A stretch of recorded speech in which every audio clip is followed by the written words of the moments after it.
오래 해주면 좋겠다. 이런 것들 말씀드릴 거예요. 상속은 우리는 알 바 아니죠 뭐. 죽고 나면은 지들이 알아서 할 거지. 그것까지 신경 쓰십니까? 신경 쓰시는 모양이네. 돌아가시고 나면은 자녀들이 알아서 이제 할 거지. 뭐 여러분들이 뭐 천국에 가셔서도 천당에 가셔서도 뭐 여기 뭐 자녀들 그거 상속받은 물건을 뭐 어떻게 신경 안 쓰죠. 왜냐하면 상속세는 돌아가시는 분의 모든 재산을 가지고 그냥 세금을 계산해요. 즉 내가 상속세를 적게 내고 싶다고 해서 그 전체 재산을 쪼개서 계산하는 법이 하나도 없어요. 그러니까 돌아가시는 분이 어떻게 하려면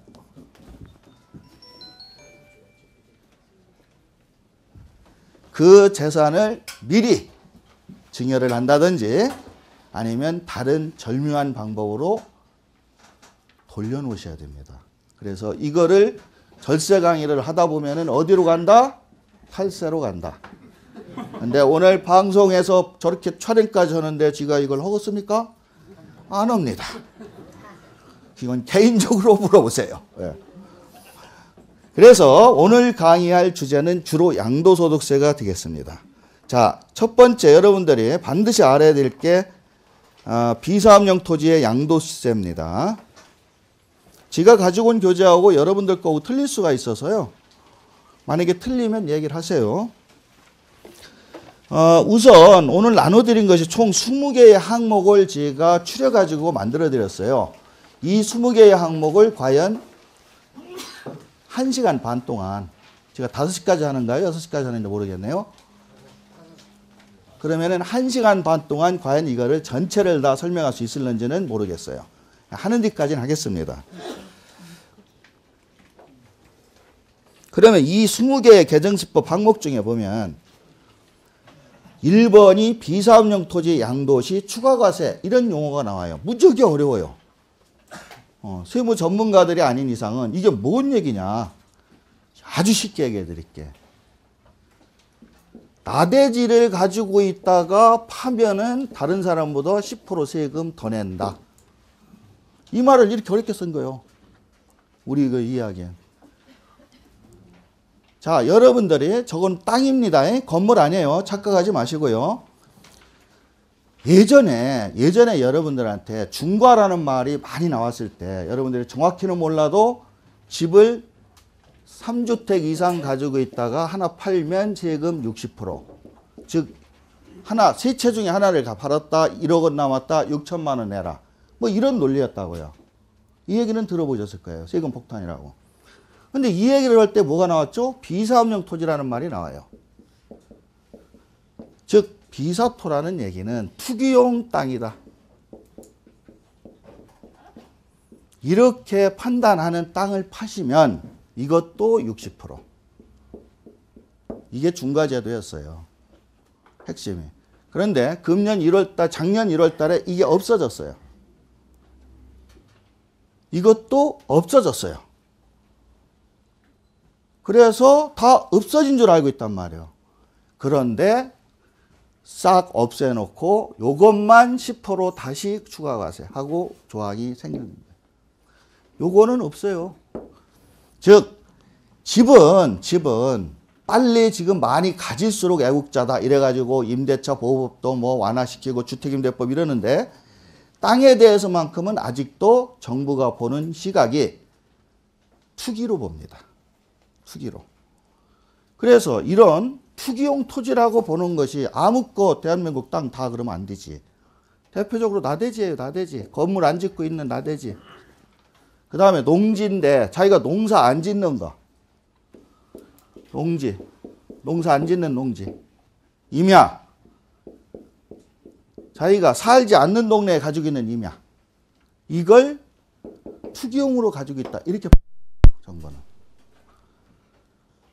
이 세 가지 기준만 가지고 보면 여러분들이 가지고 있는 땅, 내가 비사업용 토지인지 아닌지 판단이 됩니다.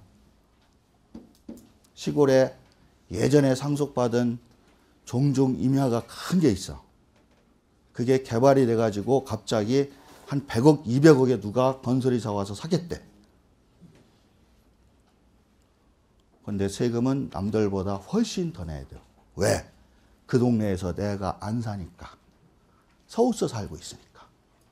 이걸 제촌임야라고 그래요. 즉 임야는 그 동네 산이나 이런 거는 그 임야 소재지에서 여러분이 살고 있어야만 여기에서 빠집니다. 그래서 자세히는 모르지만 하여튼 이런 거는 10% 세금을 더 매기더라. 이런 논리입니다. 근데 세법은 이래요. 본법에다가 법에다가 이 조항을 일단 삽입합니다. 이게 언제 삽입됐냐면 작년 1월 1일 날 들어갔어요. 즉 2014년 1월 1일 이후부터 이런 땅을 팔면 양도세 다른 사람 내는 거 플러스 10% 더 낸다. 이런 논리예요. 그래서 일종의 벌칙을 주는 거죠. 그거 하나면 좋죠. 자, 양도세 계산할 때 가장 중요한 항목이 장기보유 특별공제예요. 여러분들이 얘기하는 물가상승률. 오랫동안 가지고 있으면 땅값도 뛰고 집값도 뛰잖아요. 배추값도 뛰고 무값도 뛰지 않습니까? 근데 왜 세금은 안 빼주냐? 이러면 안 되잖아. 그래서 연수별로 30%까지 빼주는 게 장기보유공제. 즉 세금은 30% 줄여준다고 생각하시면 되는데 이런 땅은 안 해줍니다. 그러니까 남들보다 40% 더 내는 거야. 팔겠습니까? 성질나서 못 팔지. 아니 세금이 문제가 아니라 내면 다 똑같이 내야지. 옆집은 그 동네에 살고 있다고 안 내고 나는 그 동네 안 산다고 40% 더 내라고 그러고. 이게 형평과세에서 안 맞죠. 그러니까 이게 논리가 뭐냐면 이런 불평등하게 과징을 해서 이런 땅들을 예를 들어 산을 가지고 있으면 빨리 팔아버리든지 아니면 그 동네 가서 살든지 농지다, 논밭이다. 그러면 그 동네 가서 농사짓는 농사꾼이 뛰든지 다른 사람한테 농사짓게 시키지 하지 말라는 얘기예요. 대리경제가 안 된다는 겁니다. 그 다음에 수도권이나 이런 데 집 짓고 상가 지을 수 있는 맨 땅이 있는데 거기다 건물 안 올리고 무슨 주차장으로 쓴다든지 그냥 맨 땅으로 가지고 있는 분들은 이거는 땅 투기하는 분이다 해서 이것도 때리겠다. 대표적으로 이런 것들이에요. 이런 땅들을 2007년 예전에는 2003년도 중과제도가 도입될 때는 60으로 과세를 했다고요. 60% 과세는 공산주의 세금이죠. 남는 게 있는 게 아니라 손해보는 거예요. 양도세 계산식이 이렇거든요. 취득가에 양도가에 즉 사고 판 거에 차액. 옛날에 10억에 샀는데 지금 20억에 팔아요. 그럼 10억 남았죠. 숫자상으로는. 그러면 사서 팔 때까지 10년 걸렸는데 그 사이에 돈 들어간 게 있을 거 아니야. 그걸 싹 빼줘야지. 안 빼준다니까. 실제 돈 나갔는데도요.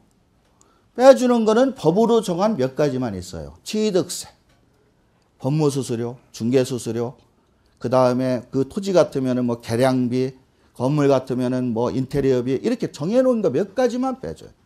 그러나 우리가 한국에서 살면서 땅이나 주택을 가지고 10년 정도 가지고 살았다. 돈 부쩍게 나갑니다. 엄청 뜯깁니다. 그런데 그거 인정 하나도 못 받으니까 결국 나중에 60% 세금 내고 나면 손해다. 그래서 안 판다. 그래서 부동산 경기가 요 모양 요 꼴이다. 하루에 뭘 또 할 거 아니에요. 그래서 이런 주택과 비사업용 토지를 상당히 정부가 안 좋게 보고 했는데 이게 말이 많다 보니까 새로운 정권이 지금 박근혜 정부가 나서면서 이걸 없앴어요. 그래서 다 없어진 줄 안다니까요. 그러나 없어진 게 아니고 땅에 대해서만큼은 이런 땅에 대해서만큼은 추가과세 10%가 있다. 이렇게 생각하셔야 돼요. 자, 그럼 10%라니까 여러분들이 세금이 10%냐? 그게 아니에요. 10%는 플러스고 원래 토지 건물을 팔게 되면 6에서 38%의 세금을 냅니다. 여기에다 플러스 10을 더한다는 거예요. 그래서 극단적으로 얘기하면 16에서 48%의 개념이에요. 그러면서 장기보유공제를 안 해준다는 뜻이에요. 이 규정이 땅을 가지고 있는 사람은 무지하게 아픈 규정이에요. 단순히 옛날 60%보다는 그래도 작으니까 이렇게 생각하는 국민은 한 분도 없습니다. 그래서 2014년 작년에 도입했지만 한 해만 봐주겠다 하고 작년에 봐줬어요. 법에는 있는데 단서 조항에다 올해는 적용 안 된다고 빼줬다니까요. 그래서 작년에 팔았어야 돼요. 그러면 딴 사람하고 똑같이 6에서 38%로 세금을 낼 수 있어요. 개정세법이 이래서 중요한 거예요. 이걸 아느냐 모르냐에 따라서.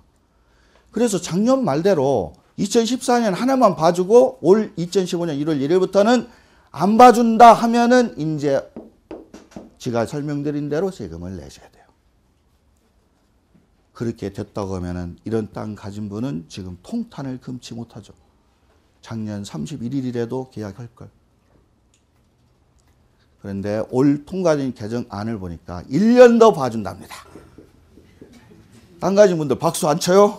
이거 지금 땅 가져도 박수 쳐야지. 1년 더 봐준대. 그러면 여러분들 땅은 무지하게 오래됐기 때문에 10%만 더 추가 안 당해도 엄청난 돈이 절약돼요. 자, 2016년도 내년도 어쩔까요? 더 봐줄까요? 안 봐줄까요? 일단 법에는 2014년부터 과세하는 걸로 되어 있어요.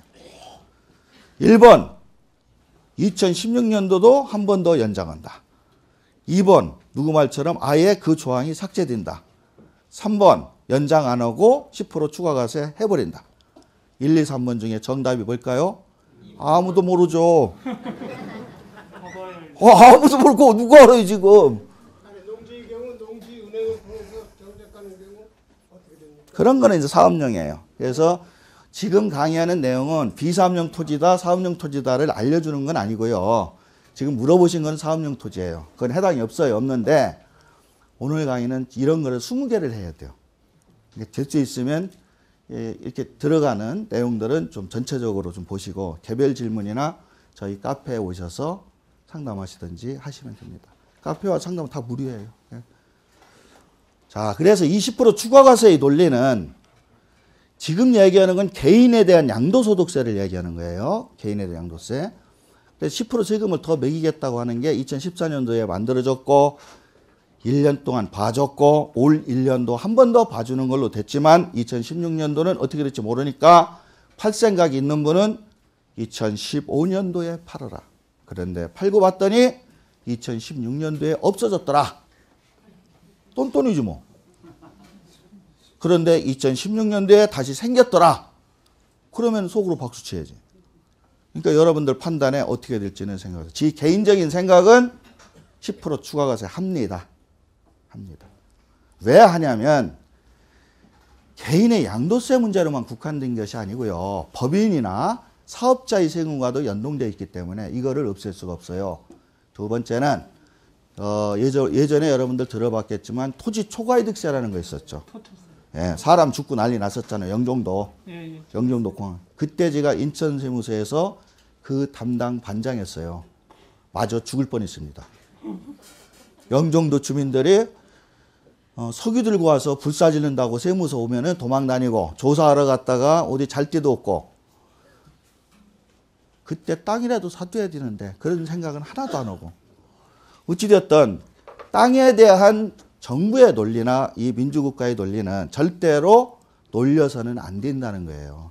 그게 토지 공개념이죠. 그렇기 때문에 10% 추가과세 하는 것도 작다고 떠드는 분들이 많습니다. 절대 안 없어집니다. 한번 봐준다고 할 때 땅 가진 분들 생각 잘 좀 해보시기 바랍니다. 이제 그 부분은 오늘 강의 주제를 할 수가 없어요. 농지만 가지고 여기는 농지가 전혀 없는 분이 80%거든요. 그러니까 개별적으로 지금 이게 비사업용, 사업용 다 들어가면 농지도 제촌 자경이라고 그랬는데 제촌의 뜻은 뭐냐? 자경의 뜻은 뭐냐? 이러고 파고 들어가면 책이 이만큼 돼요. 그 사람은. 그러니까 그런 부분까지는 오늘 짚어드리기가 힘듭니다. 휴경농지 같은 거 전혀 안 봐줍니다. 왜 휴경을 하냐? 농사 지치하고 과세합니다. 즉 휴경농지와 관련된 거는 비사업용 토지고요. 아까 얘기한 영농법인에 출자된 농지는 그거는 무조건 사업용 토지고 이런 거예요. 그래서 그런 세부적인 조항들은 나중에 좀 공부하시기 바랍니다. 두 번째, 이 토지와 관련된 건데 지금 얘기한 거는 개인이 가지고 있는 땅을 얘기하는 거고요. 법인이 보유하고 있으면 그럼 어떻게 되냐? 법인이 보유하고 있으면 그거는 10% 추가과세 합니다.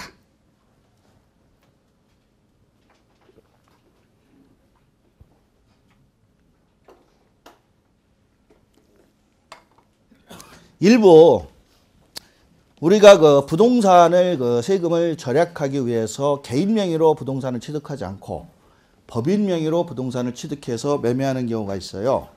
왜냐하면 개인 명의로 취득하면 양도소득세라고 해서 이 38%짜리까지 세금이 나오고 추가과세가 되면 48%까지 올라간다는 이 높은 세율 때문에 요 38%짜리 구간이 1억 5천만 원 뭐 이런 정도의 양도 차익이에요. 그럼 여러분들 웬만한 부동산 한 10년 가지고 있다 팔면 2, 3억 차익 나는 건 우습습니다. 이게 말이 6%고 말이 15%고 이렇지 실제로 여기 와서 강의 듣는 분들이 부동산을 팔면 다 35, 38%짜리예요. 차익이 여러분들이 가지고 있는 거 팔아서 3, 4천만 원 드는 거 그런 분들은 여기 안 옵니다. 지금 여기 오신 정도 되는 분들은 여러분들이 가지고 있는 주택이든 땅이든 팔면 다 몇 억씩 남는 것들이에요. 오래 가지고 있었으니까, 오래 올랐으니까. 그렇다고 남았다는 표현은 좀 그렇고, 뭐 다른 것도 다 올랐으니까요. 그거 하나를 지켜오신 분들이거든요. 우리 어르신들은. 그러니까 그런 부동산을 팔 때는 여러분들이 몇 프로다 남는 거에 35, 38%를 뜯긴다 생각하면 못 판다고요. 그래서 이 부동산 매매와 관련해서 일부 법인을 만들어 가지고 법인 명의로 부동산을 취득합니다. 이걸 법인 보유 토지라고 그러죠. 법인이 보유한 토지는 영농사업법인이 농지를 가지고 있다? 그러면 이거는 사업용 토지예요. 영농 목적으로 설립된 특수법인이 농사짓는 땅 가지고 있으니까. 그러나 그런 거를 제외한 나머지 법인이 보유한 땅은 전부 비사토예요.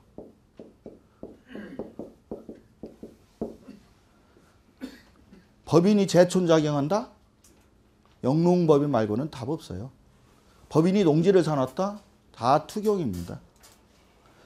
즉 법인이 명의로 법인 등기로 되어 있는 땅, 예를 들어서 어떤 기업이 주식회사 현대라는 기업이 있다. HY라고 할게요. 그냥. HY라는 기업이 땅 투기를 합니다. 수십만 평을 사요.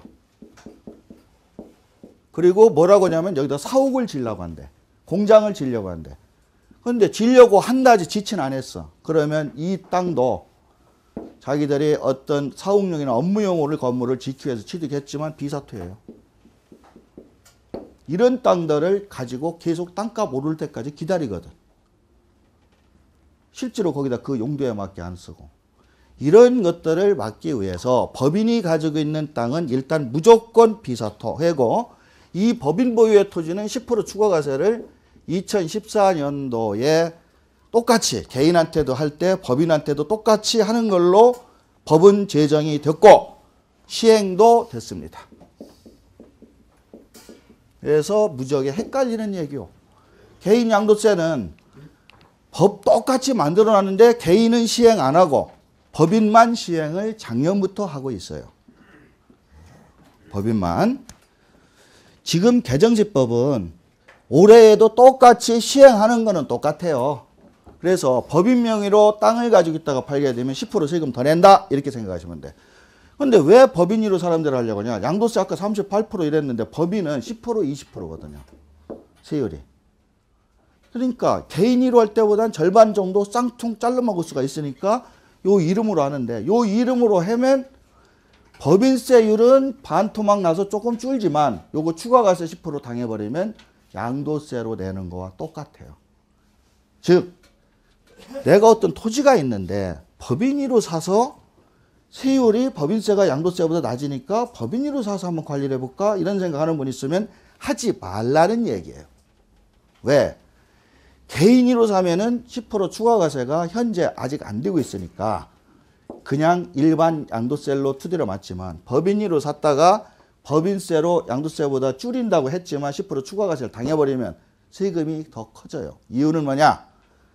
법인의 10% 추가과세 계산 방식이 특이합니다. 법인이라는 것은 1년 1월 1일부터 12월 31일 뭐 사업연도가 다 틀리긴 한데 1년 동안 법인이 운영을 하면서 직원들 월급도 주고 관리비도 나가고 등등 여러 가지 비용이 있을 거예요. 그래서 비용이 얼마고 또 1년 동안 벌은 매출이 얼마다. 이거를 계산해 봤더니 매출을 쭉 계산하고 비용을 했더니 매출은 10억인데 비용은 11억이더라. 그러면 여기는 마이너스 난 거요. 마이너스 났는데 뭔 세금이야? 즉 마이너스가 나면은 세금이 제로입니다. 법인세는. 플러스가 나야지. 그런데도 불구하고 마이너스가 났다 해도 이런 비사토를 법인 이름으로 가지고 있다가 이 10억이 뭐냐? 저 땅 파는 거예요. 근데 옛날에 얼마에 샀다? 7억에 샀다. 중간에는 3년 동안 가지고 있는 비용 떨어먹다 보니까 여기는 마이너스 났지만 요 물건만 가지고 따지면은 3억 차이가 나더라. 그러면 법인 운영에서 마이너스 1억 났지만 3억에 대한 세금 두드립니다. 3천만 원 과세합니다. 지방세까지 하면 3,300 과세합니다. 즉 뭐냐? 양도소득세 같으면은 마이너스가 나면 아예 세금이 없어요. 10% 추가과세고 나발이고 차익이 생겨야 추가과세도거든요. 그런데 법인을 운영해서 손해가 났는데도 불구하고 이 땅 파는 것이 플러스가 되면 무조건 요 10%는 세금을 내야 된다는 뜻이에요. 즉 계산 방식으로 실물을 내보면 저런 이론적인 거하고 틀려서 법인명으로 사도 나는 법인세 10%에다 추가과세 10%, 20%면 되지. 양도세로 내가 38% 내는 것보다 훨씬 짜잖아. 계산해보면 이게 더 크다니까요. 좀 어려운 얘기일 수도 있는데요. 법인명의의 부동산은 상당히 위험하다. 특히 토지는. 그리고 이거는 일절 봐주는 거 없습니다. 2014년도부터 그대로 적용을 하고 있고 올해라고 해서 특별한 건 없어요. 단 중소기업이 보유한 토지는 봐준다라는 단서 규정이 하나 붙어서 작년에 1년 봐줬어요. 그거를 올해 1년 더 봐준다. 그 얘기만 있습니다.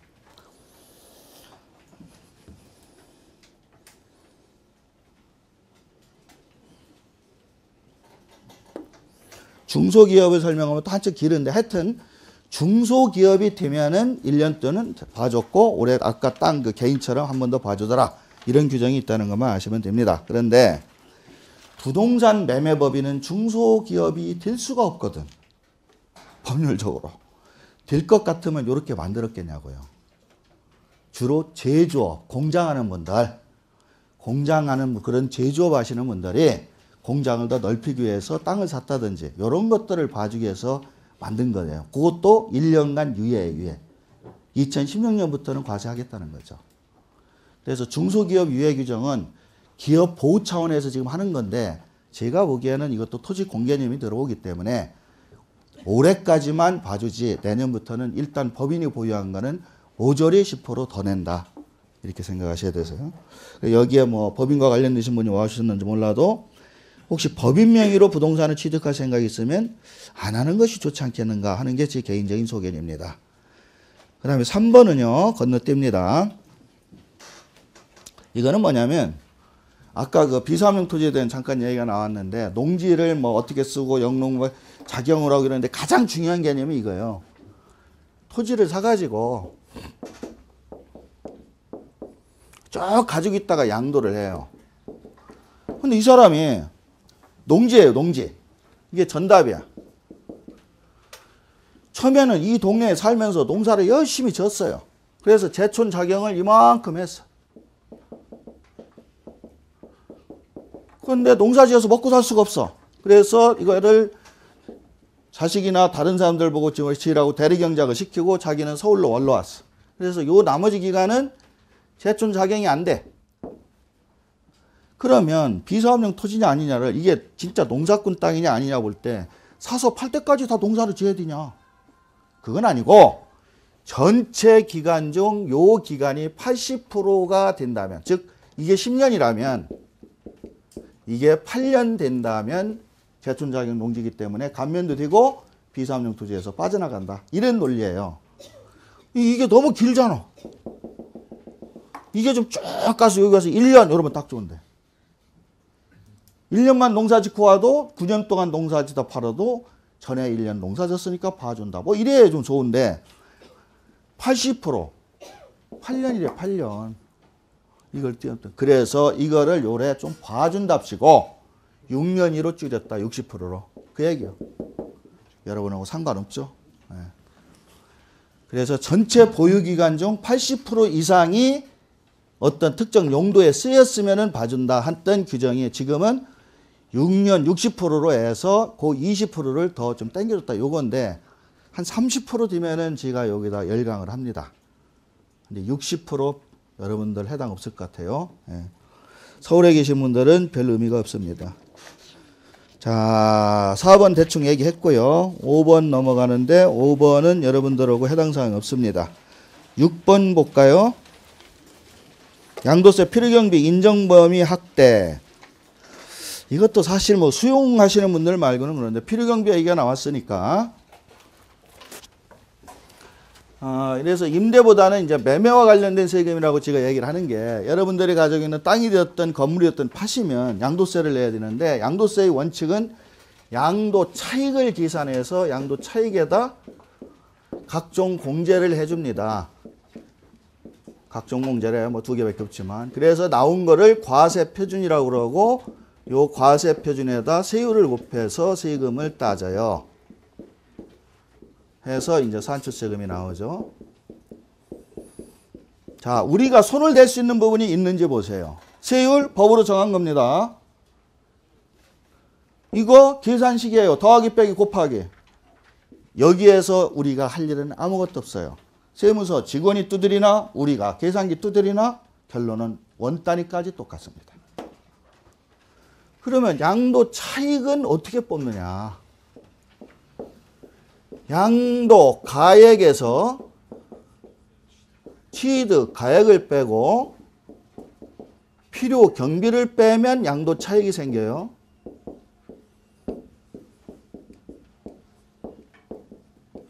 자, 이 양도 차익 차손이 어떤 사람은 100이고 어떤 사람은 80이고 어떤 사람은 50이더라. 이게 작을수록 세금도 작아요. 당연하죠? 자, 실제로는 100을 벌었는데 세금 계산할 때만 50 되면 참 좋지. 실제로 50 벌고 세금도 50으로 내는 건 별로 안 좋아요. 세금 내기 싫어서 여러분들이 싸게 팔든지 이거는 아니거든. 비싸게 팔고 세금은 적게 내고. 그러려면 이익은 이만큼 나고 세금은 50으로 계산하고 이래야 되는 거예요. 아니, 시원하지 않아요? 이렇게 되려면 해야 되는데 법이 계산을 못하게 하잖아요. 그러니까 여기서 실제로 100이 남았는데 이것이 50으로 가게 하기 위한 방법 하나. 이거는 못 고쳐요. 여러분들 팔 때 굳이 하려면 옛날처럼 다운계약서 써야지. 누가 다운계약서를 받아줍니까? 요즘 매매 거래할 때.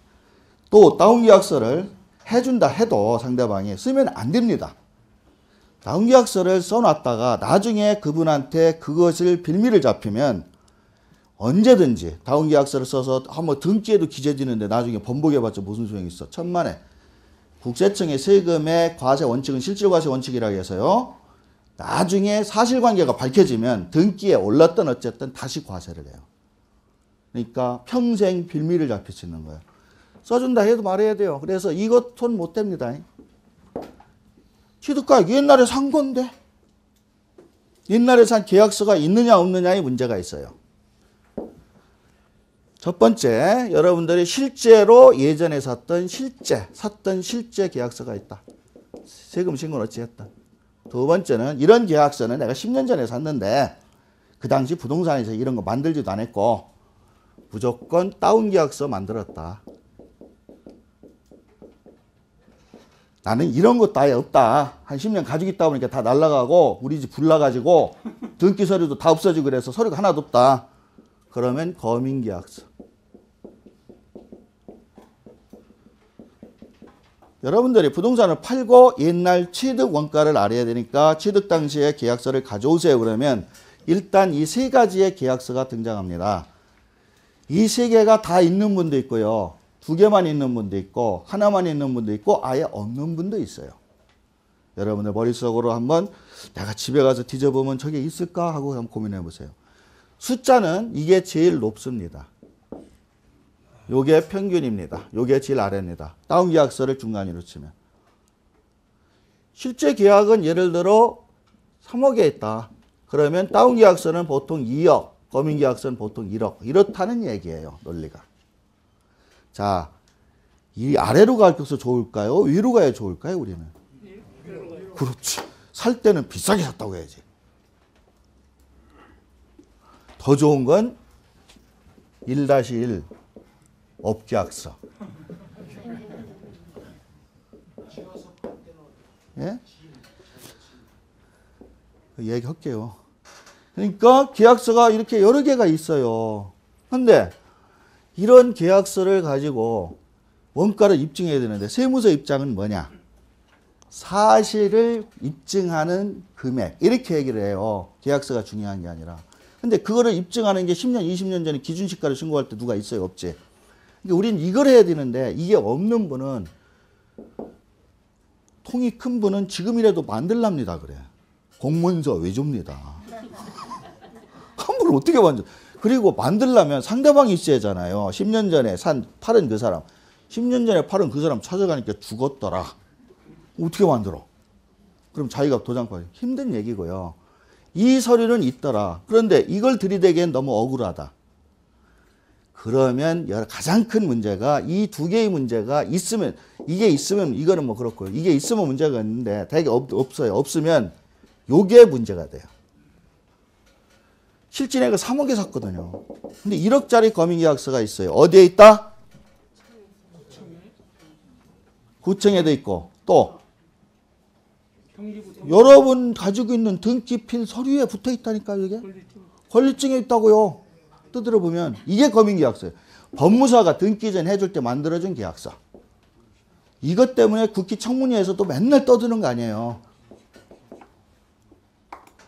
실제 이거는 그 당시에 그냥 관습상, 관례상 그냥 만드는 거지.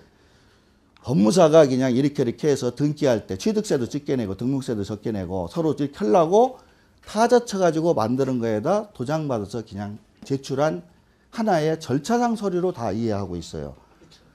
국회의원들도 그렇게 다 해서 했던 거예요. 물론 자기는 안 했다고 모른다고 그러죠. 마누라가 했다고 꼭 그러지. 왜 와이프를 핑계대냐고 지가 다 시켜놓고. 자, 그러면 이 금액을 인정할 거냐 말 거냐. 국세청은 이걸로 과세합니다. 왜? 검인계약서에 매도인, 매수인의 날인이 되어 있거든요. 그러면 법무사가 당신들 승인을 안 받고 일방적으로 한 허위서류냐? 그렇다면 이거는 인정, 이거 빼고 다른 거로 보겠다 하는데 법무사가 다 확인 날인 해준 서류예요. 그래서 이것 때문에 무지하게 싸워요. 납세자하고 세무사하고. 그래서 대법원까지 갔어요. 억울하잖아요. 왜? 이걸 과세하는 세무서 직원도 지도 옛날엔 이렇게 했거든. 그런데도 불구하고 절차상 이렇게 과세하는 거예요. 즉 이 내용을 다 아는데도 불구하고 아는 것하고 과세는 틀리거든요. 그래서 대법원까지 갔는데 대법원 판사가 판결이 어떻게 났냐? 우리가 졌습니다. 검인계약서도 민법상 인정하는 계약서다. 이렇게 된 거예요. 왜? 민법상 인정하는 게 매도 매수인이 다 인정한 거니까. 그래서 민법상 효력 있는 계약서로 됐기 때문에 이게 나오면 우리는 무조건 이걸로 갑니다. 건물 신축도요. 세무서 직원이 건물을 여러분이 신축하면 실제로는 동사 원가가 5억이 투입됐어. 인건비부터. 근데 증빙 없어. 다 대충 지니까. 그런데 5억에 투입된 것을 구청에 가서 취득 과표 신고할 때 5억이라고 신고하는 사람 하나도 없어요. 또 법무사가 계산기를 따다다다 두드리면 신축 등기할 때 두드리면 한 절반의 절반 정도의 2억 정도로 다운이 돼요. 그럼 그걸로 등기하고 요 과표로 취득세가 나와요. 좋다고 그러시지? 이게 밝혀지면 이거는 건물 취득가액이 2억입니다. 근데 세무서 직원이 조사를 안 하면 넘어가는 거고요. 그래서 이러한 취득 당시의 거래 계약서에 따라서 이 차익이 왔다 갔다 한다는 점을 기억하시는데 그럼 어떻게 해야 됩니까? 첫째, 이건 없어져야지. 이게 있으면 항상 빌미가 되지. 그런데 여러분들은 부동산 매매할 때 열심히 등기 서류 줍디다. 그러면 양도세는 부동산이 매매가 돼서 등기 서류가 넘어간 다음에 양도세가 나오죠. 그러면 세무서 직원이 그것을 산 매수인한테 전화해서 거기에 붙어 있는 뭐 종이장이 야리야리한 거 하나 카피해서 보내주세요. 하면 끝. 근데 여러분은 열을 주어 그걸. 이게 불안하면 실제 계약서가 있는 분은 그럴 필요 없고요. 실제 계약서가 있는 분은 그럴 필요 없지만 나중에 괜히 이것 때문에 더 내야 되는 문제가 생길 분은 그거를 찢어버리든지 불사질르든지 등기설이 없다고 뭐 매매 못하나요? 얼굴만 똑바로 생기셨으면 되지. 그럼 법무사가 와가지고 뭐 눈이 어디 달렸고 뭐 어떻게 이렇게 해가지고 다 등기하더라고요. 이 서류가 있으면 언제든지 문제될 수 있다. 두 번째, 이게 구청에 있는 거는 한 5년이나 7년 정도 되면은 보관기간이 지나서 못 찾더니 소멸이 돼요. 그런데 이것이 한 5년 이내 거는 구청에도 있기 때문에 답도 없고 또 여러분들 7년부터는 등기에 기재됐으니까 실거래가 의미도 없는데 한 10년 된 거는 구청에서도 못 찾습니다. 그러니까 여러분들 서류 없고 구청 서류 없으면 이것도 없는 거예요. 여러분들이 서류를 꼭 남겨서 타래죠. 그러면 다 없으면 어떻게 하냐? 환산가액이라는 국세청 나름대로의 계산 공식이 있어요. 그 계산 공식에 의해서 딱 하면 이 취득가액이 실제 산 거보다 상당히 높아요. 집에 가서 다 없애야겠다 그러면 안 되고 계산해보고 없애요. 어디 가서 물어보고. 그래서 환산 공식이라고 이게 다 없다면 따로 계산을 하는 공식이 있어요. 왜? 국세청사 과세관청에서도 제조가 없잖아요. 세금을 매기려면 이 숫자를 잡아야 되는데 이게 없다고 0이라고 할 수는 없잖아. 말도 안 되잖아요. 그래서 계산하는 공식이 있어요. 근처 세무사 사무실이나 아는 분들한테 가서 한번 뽑아달라고 했더니 이걸 뽑았더니 4억이야. 그럼 이거 다 없애버려야지. 없애버리고 머릿속에서도 싹 지워버리고.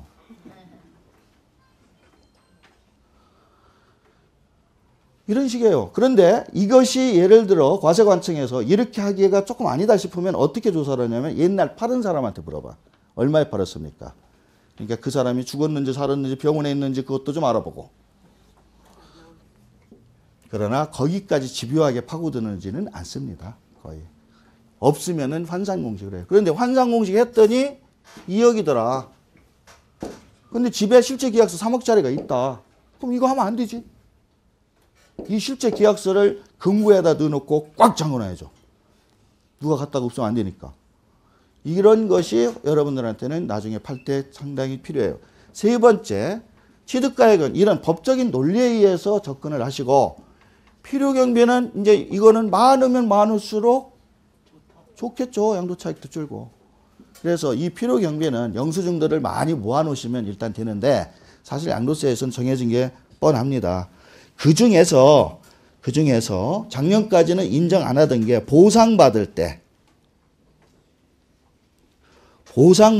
관련된 그 부가가치세가 있어요. 여러분들이 건물을 가지고 땅도 있고 건물도 있는데 이게 상가예요. 근데 보상을 받게 되면 이 상가를 폐업을 해야 됩니다. 그러면 폐업을 하게 되면 부가가치세를 세무서에 내죠. 자, 자기가 폐업하고 싶어서 냈습니까? 국가가 수용한다고 하니까 어쩔 수 없이 폐업을 한 거예요. 그래서 세금을 내가 내게 됐어. 그거는 나중에 여기에서 빼줘야지. 이런 것들 하나 추가로 된 거지 특별한 건 없어요. 그래서 이번 강의는 요걸 하려고 한 게 아니라 요걸 해드리려고 한 겁니다. 어떻게 보면 요것만 하나 잘 듣고 가셔도 오늘 되는 겁니다. 잠깐 쉬었다 할게요.